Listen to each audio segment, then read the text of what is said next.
कहते हैं स्मयन यो नत्यति, जो घमंड में आकर किसी दूसरों का अपमान कर देता है। सोतेति धर्मात्मिया, वह अपने धर्म का नहीं स्वयं का भी अपमान कर देता है, क्योंकि कह दिया सोतेति धर्मात्मीयम, वह अपने धर्म का स्वयं अपमान कर देता है। क्योंकि न धर्मो धर्म कई बिना, धर्मात्माओं के बिना धर्म जिंदा नहीं रहेगा। क्योंकि धर्म की पहचान जब होती जब कोई धर्मात्मा होता है। लोग कहते हैं कि आपके कारण धर्म टिका है, आप जैसे संतों के कारण धर्म टिका है। हमारे कारण नहीं धर्म टिका है, हम धर्म के कारण टिके हैं। क्योंकि धर्म है तो जीवन शैली है, और धर्म के बिना तो जीवन भी मौत है। जहाँ जहाँ अकेला विज्ञान बढ़ा है, उन देशों की त्रासदी देखो, उन देशों ने सिर्फ विनाश किया है। और जहाँ धर्म विकसित हुआ है, हम लोग भले कहते हैं हमारे भारत एक धर्मशील देश है, लेकिन सच पूछो धर्म नहीं, संप्रदाय होंगे जो इतना कलेश है। धर्म झगड़ना नहीं सिखाता है। धर्म तो दया मूल है, दया धर्म का मूल है। पाप मूल अभिमान, और तुलसी दया न छाड़िए, जबलों घट में प्राण। दया तो कहती किसी को दुखी नहीं देखूं, करुणा तो कहती है किसी को अवसर नहीं आए कि मैं किसी को उपकार करूं। ऐसा भगवान से प्रार्थना करती है। सुखी रहे सब जीव जगत के, कोई कभी ना घबरावे। बैर पाप अभिमान छोड़, जग नित्य नए मंगल गावे। हम कितनी बड़ी बात कह देते हैं कि सुखी रहे सब जीव जगत के। विचार करके देखना, अहंकार न जीने देता है न मरने देता है। न अहंकार किसी दूसरों को सुखी करने देता है, न स्वयं सुखी होता है। क्योंकि जो दूसरों को सुखी करता वही सुखी रहता है। आप कहोगे माता जी आजकल तो बहुत ऐसे लोग देखने में आते हैं जो दूसरों का बुरा करते हैं और सुखी हो जाते हैं। ध्यान रखना, वो सुखी दिख रहे हैं, लेकिन उनसे पूछो उनके अंदर ईर्ष्या की, कलेश की कितनी बड़ी भट्टी जल रही है। क्योंकि गाली सुनने वाला तो एक ही बार मरता है, गाली देने वाला प्रत्येक क्षण मरता है। क्योंकि उसे पहले गाली संग्रहित करना पड़ेगी, उत्पादन करना पड़ेगा, और बारूद को उत्पादन करने के वाला स्वयं भी खतरे में होता है। खतरे में क्या, वो बारूद तो बिना खतरे के हो सकती है जब बाहर की बारूद है, लेकिन अंदर की बारूद तो स्वयं को जलाए बिना बनती ही नहीं है। स्वयं को ईर्ष्या में, मात्सर्य में, कलेश में आपको डालना पड़ेगा, उसके बाद ही वो बारूद बनेगी। तभी तुम किसी को फेंक सकते हो। और तुमने फेंकी और सामने वाला नहीं ले तो तुम क्या करोगे? ऐसा भी हो सकता है कमजोर आदमी लेता है, बुद्धिमान तो लेता ही नहीं। क्योंकि बुद्धिमान तो सिर्फ सुख की परिभाषा जानता है, वो तो दुख को भी सुख में परिवर्तन करने की कीमिया जानता। उसे तो पता ही नहीं दुख होता क्या चीज़ है। एक संत के पास एक व्यक्ति गया और कहने लगा कि मौत क्या होती है। उसने कही भैया मौत हमने देखी नहीं, तो मौत के बारे में क्या बताएं, हम तो जीवन जी रहे हैं, मेरे से तो जीवन के बारे में पूछो। और जिसको जीवन समझ में आ जाता है उसकी मौत भी जिंदगी हो जाती है, और जिसकी जिंदगी भी मौत से बदतर होती है। इसका मतलब जो विषाद में जीता है वो प्रत्येक क्षण सुसाइड करता है, प्रत्येक क्षण स्वयं को मार रहा है, अपने परिवार को मार रहा है। क्यों? कि तुम्हारे अंदर आग होगी तो तुम उस आग को छूकर जिसको पानी दे दो, भोजन दे दो, जिससे बात कर लो, वही कलेश में उतर जाएगा। और इसका परिणाम आपने देखा, हम रोज प्रेम भाव हो सब जीवों में, गुणी जनों में हर्ष प्रभो, करुणा स्रोत बगे दुखियों पर, दुर्जन में मध्यस्थ प्रभो। कह दिया दुर्जन में भी हमारा कोई भाव नहीं रहे कि मैं उससे कुछ कहूँ, लेकिन अपन तो दुर्जन ढूंढ ढूंढ के बना लेते हैं। बोले अरे वो बड़ी बुरी है, उससे तो बात भी मत करना। ये क्यों नहीं सोचते हो हमारा नजरिया बुरा है, हमें क्यों बुरा दिखता है? क्योंकि नज़र को बदलिए, नज़ारे बदल जाएंगे। सोच को बदलिए, सितारे बदल जाएंगे। किश्तियाँ बदलने की कोई ज़रूरत नहीं, धारों को बदलिए, किनारे बदल जाएंगे। धारों को बदलिए। दो फकीर ऐसी बरसात के दिन थे। वो बरसात के दिनों में अपने झोंपड़ों पर आ जाते थे और झोंपड़ों पर आ जाते थे और अचानक उस दिन भी झोंपड़े पर आए। लेकिन एक दिन पहले बहुत बारिश हुई थी और उसके कारण उनका आधा झोंपड़ा बह गया। जो चेला था वो बहुत क्रोध से भर गया देखकर। बोला, ऐसी बातों से भगवान से विश्वास उठ जाता है, ऐसी बातों से भगवान पर नाम लेने का मन नहीं करता है। भगवान कोई शक्ति है क्या? अरे हम पुण्यात्मा, हम धर्मात्मा, हम ऐसे विशिष्ट जीव जो दिन रात इसका नाम लिया करते हैं, लोगों को इसके नाम के लिए प्रेरणा दिया करते हैं, और इसने हमारा झोंपड़ा भी बहा दिया। ये झोंपड़ा भी नहीं रख पाए, क्या रख पाएगा? आज के बाद इसका नाम नहीं लेंगे। वहीं जो गुरु था उसने हाथ जोड़े और कहा, या प्रभु तेरी कृपा है, बारिश और तूफान का क्या भरोसा, पूरा झोंपड़ा भी घोड़ा ले जाती। यदि बचाया होगा तो आधा झोंपड़ा तू नहीं बचाया होगा, वरना किसकी हिम्मत थी? फिर वो अंदर गए, देखा बरसात तो अभी भी आने वाली थी, और उसने कहा कि भगवान का नाम लो चेले से। चेला बोला, हो गया, भगवान का नाम वाम नहीं लूँगा। पापियों की हवेलियाँ खड़ी हैं, अत्याचारियों की बड़ी बड़ी कोठियाँ खड़ी हैं, महल खड़े हैं, उनका परमात्मा का बस नहीं चलता, उनकी तोड़ दे। हम इसका नाम लेते हैं, इसके नाम पर जीवन समर्पण कर दिया और ये आधा झोंपड़ा बहा ले गया। अब इसका क्या नाम ले? नाम वाम नहीं लेते। और कहते हैं, उसने कहा चेले ने, हम नाम वाम नहीं लेते, छोड़ दिया नाम लेना। और वो बहुत क्रोध में था, चीज़ें उठा उठा के पटक रहा था।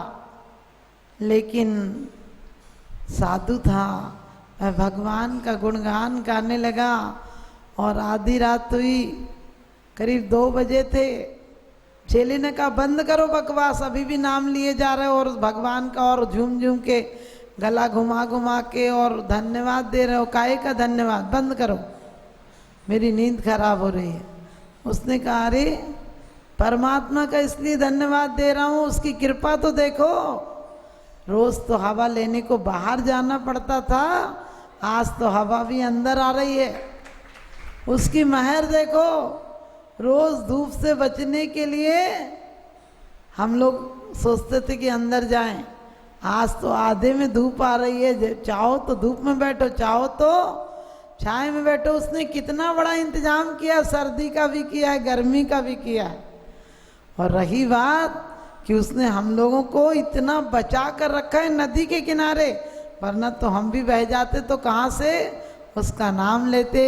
इसलिए उसे धन्यवाद दे रहा हूँ कि तूने जिंदगी भी बख्शी है और मकान भी बख्शा है। परमात्मा पहले दे देता इतना ख्याल तो हम तेरे को बहाने का दिक्कत नहीं देते। तुझे इतनी मेहनत करनी पड़ी हमारी सुविधाओं के लिए, हम आदत स्वयं ही तोड़ देते कि इतनी सुविधा आएगी कि यहाँ चांद की रोशनी भी आ रही है, हवा भी आ रही है, दिन में धूप भी नहीं लगेगी। अब तो पूरा इंतजाम बढ़िया कर दिया, हवा भी आएगी और बढ़िया मौसम है। आप ध्यान रखना, जो धन्यवाद में था, जो गुण ग्रहण का भाव था, जो कृतज्ञ नहीं था, जो भगवान को मानता था, उसका रात भजन में संगीत में निकली, और जो दुख में था उसकी रात कलेश में निकली। जिंदगी एक वीणा है, ज्ञानी बजाता है तो ऐसा लीन हो जाता है कि वीणा टूट जाती है। और जब वीणा टूट जाने का मतलब है अयोगी अवस्था को प्राप्त कर जाना, परमात्मा बन जाना। और मूर्ख वीणा को तोड़ देता है, उससे अच्छे स्वर भी नहीं आते हैं, क्योंकि एक तो वीणा वो तोड़ देते हैं जिन्हें अच्छा बजाना आता है, वो बजाकर इतना आनंद लेते हैं कि दूसरी बार वीणा जरूरत ही नहीं होती। एक बार ही वीणा के आनंद से ऐसे भर जाते हैं कि उनकी स्मृतियां भी उन्हें आनंद का वही संगीत की स्वर लहरी देती हैं। और एक अनाड़ी वीणा को तोड़ देता है, बेढंगे हाथ रखता है, जिसे कला का पता नहीं होता है, तो वीणा टूट ही जाती है। और वो है रागी वीणा को बजाता है। रागी पंचेंद्रियों के भोगों में वीणा को बजाता है। और भोगों से तो भोग बुरे भव रोग बढ़ावे, वैरी हैं जग जी के, वैरस होए विपाक समयति सेवत लागे नीके। कह दिया कि भोगी पंचेंद्रियों विषयों में काम लेता है इस वीणा का, शरीर रूपी वीणा का। तो वीणा एक दिन मना कर देती है, आंखें इनकार कर देती हैं, कब तक देखूंगी गलतियां किसी की, अब मैं थक गई हूँ, किसी की गलती नहीं देखूंगी। कहा भी है किसी ने कि ये रब किसी की छीन कर मुझको खुशी न दे, और जो जिंदगी हो किसी पर बोझ ऐसी जिंदगी न दे। किसी के ऐब को तू बेनकाब मत कर, ऊपर वाला हिसाब करेगा, तू हिसाब मत कर। भले ही मैं बुरा सही, लेकिन तू अपनी नजरें तो खराब मत कर। ट्रक के पीछे लिखा होता है बुरी नजर वाले तेरा मुंह काला, और फिर भी आदमी बुरी नजर रखता है। ध्यान रखना, एक गाड़ी में बैठने वाले से, कोई सड़क से बैठने वाले से पूछेगा तो इतने अभिमान से पूछेगा जैसे क्या पता उस पर क्या एहसान कर रहा है। और वो भी सड़क वाला भी कम अभिमान में नहीं होता है। कोई गाड़ी से उतरने वाला कहता है कितनी दूर रास्ता, बोले हमसे काहे को पूछ रहे हो, किसी और से पूछो, क्योंकि वो भी अपने अभिमान में है। ये मत सोचो धनवान को अभिमान होता है, चोर डकैतों को भी अभिमान होता है। क्योंकि अधजल गगरी छलकत जाए, जिस पे कुछ नहीं होता थोता चना बाजे घड़ा, जिस पर कुछ नहीं होता वो ही दिखाने की कोशिश करता है कि कुछ है। जो चोर हो यदि 10,000 की चोरी करता है और चोरों की महफिल में बैठे तो उसको इंसल्ट लगती है कि क्या 10,000 की चोरी करके भी जेल में आया, बेवकूफ़ हूँ। तो 10 लाख की चोरी बताता है। एक महिला गई और डॉक्टर से बोली ऑपरेशन कर दो। डॉक्टर से बोला चिंता मत करो, छोटा सा कट लगेगा, अपेंडिक्स का ऑपरेशन है, छोटा सा कट लगेगा, ठीक हो जाओगी। तो बोला ठीक नहीं, बड़ा सा कट लगाओ। उसने कहा क्यों, बड़ा क्यों लगवाना चाहती हो? बोले मेरे पति बार बार कहते देख मेरा इतना बड़ा ऑपरेशन हुआ है, तो मैं उनसे तो कहूँ तुमसे बड़ा तो मेरा हुआ है। इजिप्त में एक शादी हुई, शादी के बाद अभी मोमबत्तियां भी चर्च की नहीं बुझी थी, लोग भी नहीं गए थे, लोग अभी कार्ड ही दे रहे थे। अचानक पत्नी ने बोला हमें तलाक चाहिए। सीधे जज के पास पहुंच गई, बोली ये लो हमें तो तलाक चाहिए। जज ने कहा अरे तुम कल तक शादी के लिए बेताब थी, आज क्या हो गया? अभी तो तुम साथ में रही नहीं हो, घर तक नहीं गई हो, अभी तो फंक्शन ही चल रहा है, ऐसा क्या हो गया जो तलाक चाहिए? उसने कहा इन्होंने बड़े साइन कर दिए, इन्होंने जो पेपर पे साइन किए वो मेरे से बड़ी राइटिंग में साइन किए, अब नहीं रह सकती इनके साथ। कौन रहेगा, अभी से बड़ी राइटिंग में साइन कर रहे। आप समझ गए, वो बड़ी राइटिंग भी बर्दाश्त नहीं कर सकता है, बड़ा आदमी किसको बर्दाश्त करेगा? क्योंकि अभिमान स्रोतों की तरह से है, चींटियों की बिल की तरह से, ना जाने कहाँ कहाँ से निकाल लाता आदमी।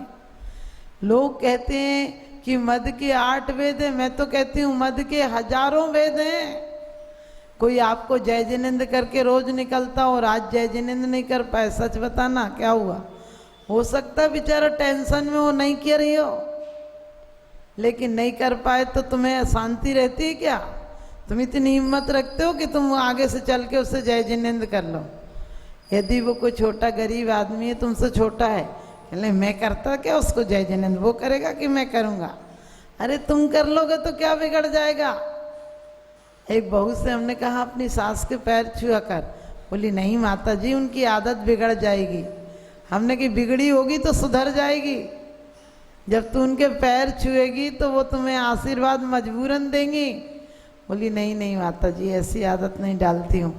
मैंने कि देखो तूने गलत आदतें तो डालनी है, अच्छी आदतें भी डाला करो, लेकिन हमारी अच्छी आदतों को मन स्वीकार नहीं करता है, क्योंकि हमने सोच बदल दिया। पहले लोग फूलों से प्यार करते थे, अपनी खेतियों से प्यार करते थे, आजकल लोग कैक्टस से प्यार करने लगे, कांटे लगाने लगे घर में। पहले लोग सोना सिर्फ सिर पर पहनते थे, आजकल लोग सोना पैर में पहनने लगे, क्योंकि सोना शक्तिदायक होता है लेकिन पैर में नहीं पहनना चाहिए। लोग आजकल शौक में पहनने लगे जिस पर होता है। सोना पहले सिर्फ राजा महाराजा पहनते थे, क्योंकि उनको वशीकरण आदि की शक्ति चाहिए पड़ती थी, सारी प्रजा उनकी तरफ रहे। लेकिन आजकल हमारे फैशन ने पता नहीं कहाँ से कहाँ हमें पहुँचा दिया। यदि हम लोगों को जीवन के स्वर बजाना है, वीणा बजाना है, जीवन में संगीत लाना है, और वरना जीवन एक विषाद का घर बन गया है। प्रमाद में जीता है उसको हर क्षण कर्म का बंध होता है, और जो प्रसाद में जीता है, जो अप्रमाद में जीता है, उसका प्रत्येक क्षण स्वर्ग होता है। क्योंकि एक दिन हमारे कान में इनकार कर देते हैं, कब तक सुने तुम्हारी रोज रोज घर की बातें। वही राग देश की कान सुनते सुनते कान कहते बस करो बहुत हो गया, बहरे हो जाते हैं। आँख कहती है कि प्रभु दर्शन को आई थी मैं, तो तुमने मुझे दुनिया के दर्शन करा के बेकार कर दिया, इसमें सिर्फ कबाड़ भर दिया, इसके माध्यम से सिर्फ बुराइयां जाती हैं तुम्हारे अंदर। आंखें बंद हो जाती हैं, देखना बंद हो जाता। और वैसे भी अंधों को कहाँ दिखता है, आँख के अंधे कम होते हैं, दिल के अंधे ज़्यादा होते हैं। और दिल की आँख खुली हो तो सूरदास भी, आपको पता है, बड़ी बड़ी चौपाइयाँ लिख जाते हैं। और आँख ना हो और अंदर की आँख राग देश में खुलती हो तो धृतराष्ट्र जैसा आंखें बंद होने के बाद अपनी आंखें नहीं है तो संजय की आंखों से पूछ रहा है क्या हो रहा है वहां।